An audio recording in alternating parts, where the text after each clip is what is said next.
আমার ছেলে সারাদিন রাকিব হোসেনের ব্লগ দেখে, মানে ওর খুব ফেভারিট ব্লগার হলো রাকিব হোসেন আর মিস্টার বিস্ট, মানে যাদের ভিডিও দেখতে সে খুব পছন্দ করে। এবং আমি রাকিব হোসেন অত ভালো না দেখলে আমি মিস্টার বিস্ট দেখি, যার কারণে মানে ও দেখে তো আমি বেশি কিছু ওকে বলি না, কারণ রাকিব হোসেন অন্তত আজে বাজে ভাষা ইউজ করে না, আজে বাজে কন্টেন্ট করে না, যার কারণে আমি মানে খুব বেশি ওকে বাধা দেই না, ও দেখে। যাই হোক, আর ওর রাকিব হোসেনের ভিডিও দেখার পরে ওর বাবা আমাকে খোঁচা মেরে বলতেছিল যে তোর মা যেই রিস্ক নিয়ে ভিডিও করে তাতে তো কবেই রাকিব হোসেনকে ছাড়িয়ে যাওয়ার কথা ছিল। বোঝেন তো কবে, মানে কি খোঁচাটাই না মারলো। আসলে রাকিব হোসেনের মতো কি আমার কোনো ভিডিও করে দেওয়ার মানুষ আছে বলুন তো? আর তাছাড়া সবচেয়ে বড় কথা, আমি 2 বাচ্চার মা। আমার ভিডিও স্ট্যান্ড থেকে শুরু করে ক্যামেরা থেকে শুরু করে সব আছে, সব থাকা সত্ত্বেও ওই স্ট্যান্ডটা দাঁড় করানোর মতো সাহস নাই। কারণ আমি জানি হয়তো কোনো সিঙ্গেল মানুষও পারে ভিডিও স্ট্যান্ড আর ভয়েস কভারে কোনো কিছু থাকলে একা একাই হয়তো ভাইরাল হয়েছে, এরকম অনেক দৃষ্টান্ত আছে, ঠিক আছে। কিন্তু আমার বাচ্চাদের জন্য আমি যে স্ট্যান্ড দাঁড় করাবো এই সাহসটাই তো আমি পাই না। মানে ওরা তো এক একটা মিসাইল, কি বলবো। যাই হোক, আমার বরের এই খোঁচায় আমি একটু আহত হই নাই, কারণ আমি বাস্তবতায় খুব বিশ্বাসী এবং বাস্তবতা খুব জানি। তো এই ভিডিওটা কখন মানে ধরেছিলাম, আজকে সকালে। বিষয়টা হলো আমার ছেলেটা ধরেছে ঘুম থেকে উঠে, সে বাসায় নাস্তা করবে না। আমার কিন্তু 2-3 দিনের রুটি বেলা থাকে, সবসময় থাকে বলতে আমিই বেলি। তো যাই হোক, রাত্রে বেলে রাখি আর পরে 2 দিন হয়তো কমপ্লিট করে খাওয়া। তো আজকেও আমার রুটি বেলা ছিল, কিন্তু আমার ছেলে কোনোভাবে বাসায় খাবে না। অনেক দিন পরে তার বাবাকে বাসায় পেয়েছে, এখন সে বাহিরে নাস্তা করতে যাবে।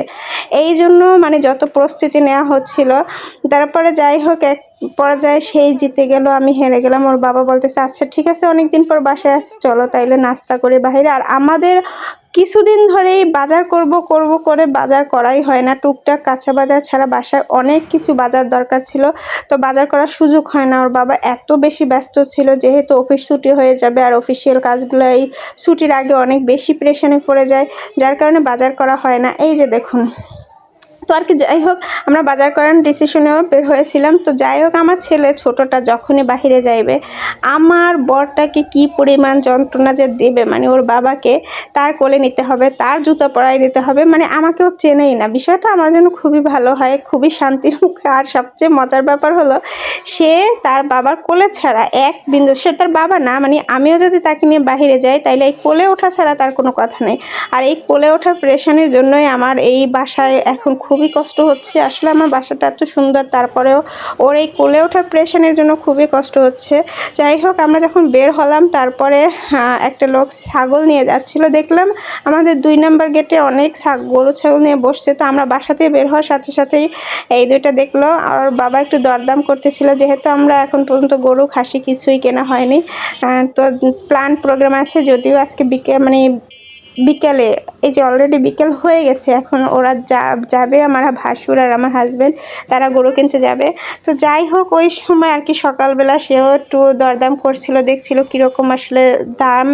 আর এই কদিন তো এইগুলো নিয়ে সে চিন্তা করার সময় পায় না। আমার ভাসুর বারবার বলতেছিল কবে তুই যেতে পারবি, সেদিন আমরা যাব। তো ওর বাবা বলছিল আমার আসলে আজকের কথা বলছে যে এই দিন ছাড়া একেবারেই সময় হবে না। তো যার কারণে আর আমার ভাসুর বলে দিয়েছে বিকেলে যাব, সকালে যাব না। তারপরে সবচেয়ে ভয়ঙ্কর ব্যাপার হলো, আমরা মানে রেস্টুরেন্ট খুঁজতে খুঁজতে মণিপুরি পাড়া 1 নম্বর গেট থেকে শুরু করে ফার্ম গেট পর্যন্ত গিয়েছি, কোথাও কোনো রেস্টুরেন্ট খোলা নাই। আর আমার ছেলে খাবে স্যুপ রুটি, মানে তার আবার স্যুপ রুটি খুব পছন্দ, এই জন্য দুজনেরই। তো এই জন্য স্যুপ রুটি খুঁজতে খুঁজতে পাগল হয়ে গিয়েছিলাম। পরে ফার্ম গেটে ছোট্ট একটা রেস্টুরেন্ট পেলাম। যাই হোক, আলহামদুলিল্লাহ, তাও আমার ছেলেদের শখ পূরণ করা হয়েছে এবং পেয়েছি, এটার জন্যই অনেক বেশি খুশি। যাই হোক, এবং তারা খুব মজা করে খেয়েছে। এবং এই খাবার খেতে খেতেই শুরু হলো বৃষ্টি। সবচেয়ে মজার ব্যাপার হলো, সকালে যখন আমি বের হচ্ছি তখনই ওর বাবাকে বলতেছিলাম ব্যালকনির দরজাটা দাও, কিন্তু সে বলে কি বৃষ্টি হবে না, কারণ সকালে আকাশ খুব পরিষ্কার ছিল এবং রোদ ছিল, যার কারণে বলে কি আমরা তো চলেই আসবো, এত তাড়াতাড়ি কিছু হবে না। কিন্তু আল্লাহর উপর কারো কি হাত আছে বলুন তো? যেই মানে এমনভাবে মেঘলা হয়ে এত বৃষ্টি হয়েছে, এত বৃষ্টি, ঝড় তুফান, মানে আমি তো ভয় পেয়ে গেছিলাম যে আমার বাসা মনে হয় ডুবে গিয়েছে বৃষ্টিতে। তারপরে একটু আল্লাহর উপর ভরসা ছিল, আমি বারবারই বলতেছিলাম আল্লাহ ভরসা। আর ওর বাবা গিলটি ফিল করতেছিল যেহেতু সেই জানলাটা দেয়নি, বারবার বলেছিল, আমি বলার পরেও দেয়নি দরজাটা, যার কারণে তার খুব ভয় লাগছিল। পরে আমি বারবার বলছি আল্লাহ ভরসা, যা হওয়ার হবে। তো আমরা নাস্তা টাস্তা খেয়ে মানে যখন বের হব, তাও বৃষ্টির কারণে কোনোভাবে বের হওয়ার ছিল না, আধা ঘন্টা প্রায় বসেছিলাম। তো তখন আমি ক্যামেরা ফিট করেছি, ওর বাবা ভিডিও মানে বাইরে দাঁড়াইয়েছে, তো আমি একটু বৃষ্টি ভিডিও করার জন্য তখনই দেখলাম একটা অ্যাক্সিডেন্ট ঘটে গেল।